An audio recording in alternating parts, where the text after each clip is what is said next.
There is controversy regarding Godse's temple. Some Hindu Mahasabha workers are planning. They have installed a statue, and many people are opposing, and they are complaining that Prime Minister is silent. So let us see what is all this. We know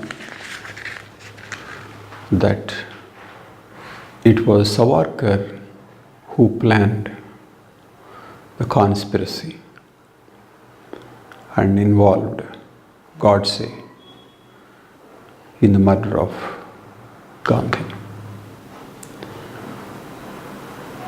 Kapoor Commission came to a very clear conclusion on that matter.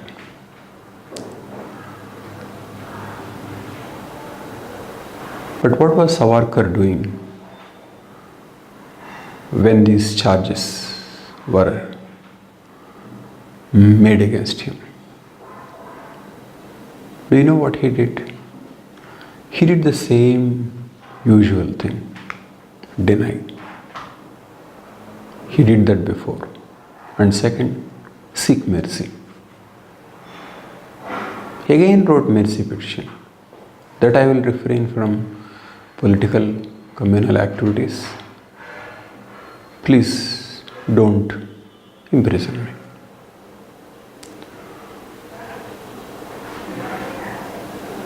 Whereas Godse accepted the responsibility. He said he did it.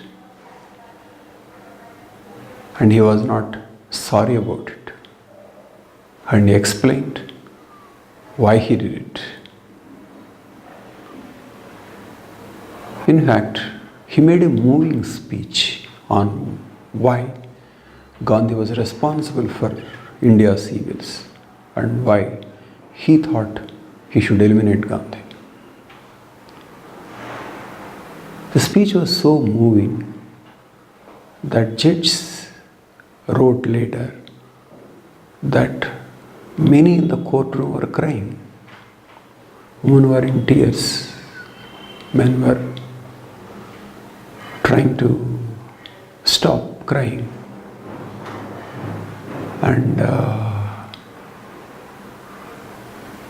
judge said that if the audience constitutes jury, they will pronounce Godse not guilty. Elvin, who was there, said, that is the finest speech made by a condemned man since Socrates. In fact, in a way, Godse is better than Socrates, because the audience constituted the jury in Socratic trial and they condemned him. But Elvin thinks, or the judge thinks, if audience constituted the jury, they would pronounce Godse not guilty. So, Godse is a brave man. He did something out of a conviction and he was willing to face the consequences. What was Savarkar doing?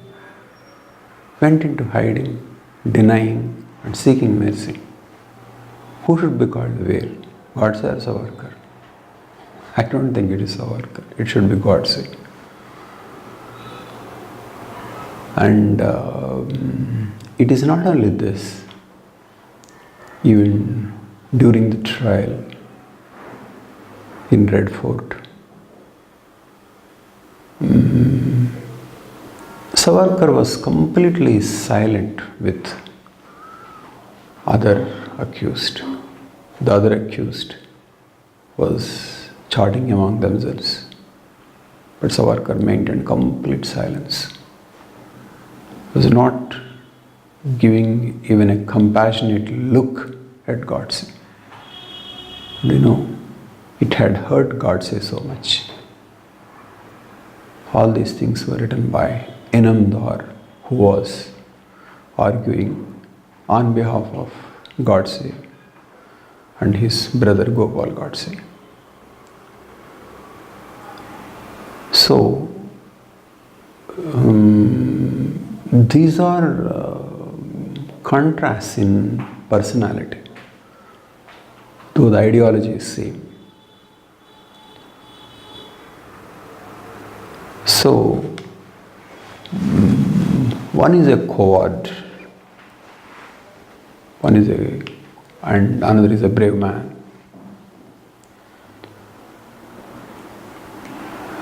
And what is the ruling government is doing now, and what did it do before?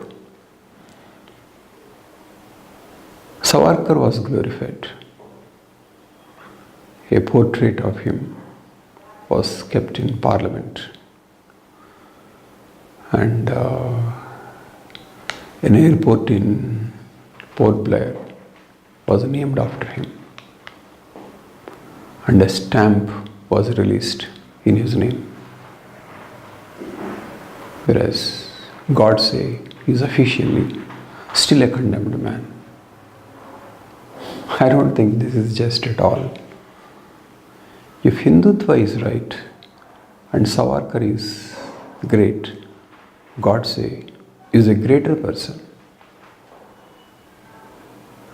If Hindutva is wrong, then that is an entirely different matter. So, glorifying Savarkar, saying him that he is the man that Indians should emulate, and condemning Godse doesn't have any logic. Suppose if one argues that regardless of ideology, that killing a man is wrong, and if killing a man is wrong, then the man who planned it, who hatched the conspiracy, is more wrong than the one who executed it. Or all of them are equally wrong. So, whatever the way you look at it, there is no reason for glorifying Savarkar and condemning Godse. If Savarkar deserves a portrait in Parliament, Godse deserves much, much more than that. He deserves a temple that all Hindutva followers should regularly visit and pray and seek his blessings to be as courageous as him.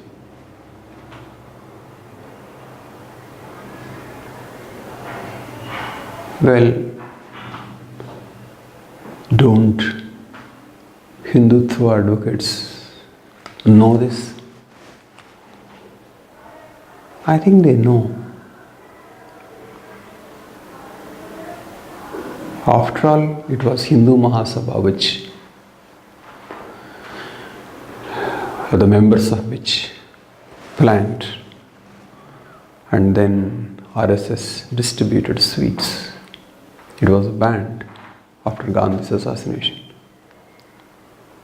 So definitely they are not the people to think really Godse is a bad man. I think it is a matter of strategy. Strategy that let at lower level people praise Godse, and at higher levels be silent. So at lower level, a temple to construct for Godse will go on, and at higher level, some silence, some tacit acceptance will be given. Otherwise, the dream is to award maybe Bharat Ratna to Godse. After all, he is a bold man. So, this raises the question of In which direction is India going? Thank you.